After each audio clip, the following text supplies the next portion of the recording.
Bonjour, je suis Danielle Dumas, arrivée au lycée Pasteur au mois de mars 1964 avec mon mari Lucien, professeur de lettres classiques.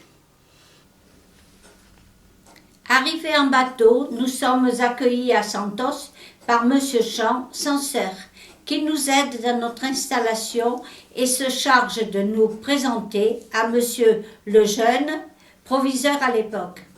Puis nous visitons les locaux flambant neufs, inaugurés peu de temps avant. Nous faisons la connaissance de nos futurs collègues, certains détachés, d'autres recrutés locaux. Je garde un excellent souvenir de monsieur et madame Mourachko et de monsieur et madame Nazi qui nous ont reçus chez eux.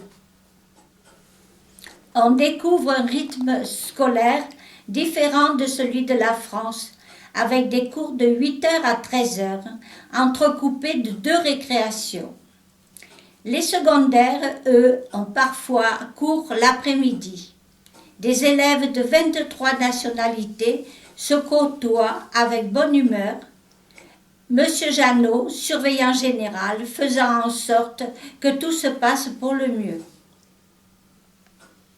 Les classes sont grandes et bien éclairées. En revanche, en raison de l'inauguration récente du lycée, le matériel pédagogique est encore restreint. On a donc recours aux fiches préparées par les maîtresses et en calcul, au CP, à des bâtonnets et des capsules de soda. Je me souviens d'un gros souci quand les petits du CP allaient aux toilettes pendant les cours. Ces dernières n'étaient pas adaptées à leur taille. Madame Klosner, surveillante en fonction, nous était d'un grand secours.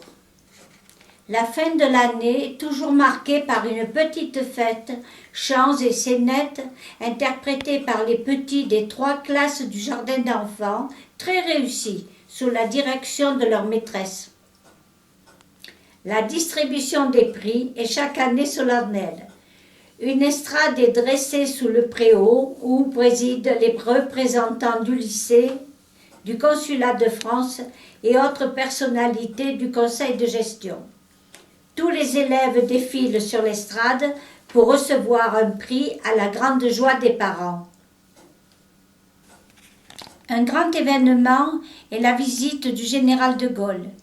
Lucien est chargé de faire répéter et interpréter la Marseillaise par un groupe d'élèves choisis pour l'occasion.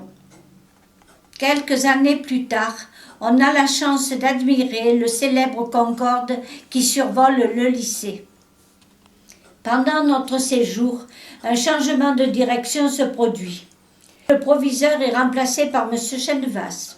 Le censeur est remplacé par M. Cruvellier, qui s'est tout de suite bien entendu avec Lucien. Fin 1973, après 10 années pendant lesquelles j'ai eu la chance de côtoyer au CP, Madame Lodiginski et Madame Forté, avec lesquelles nous formions une bonne équipe, nous quittons le lycée et le Brésil en n'emportant que de bons souvenirs.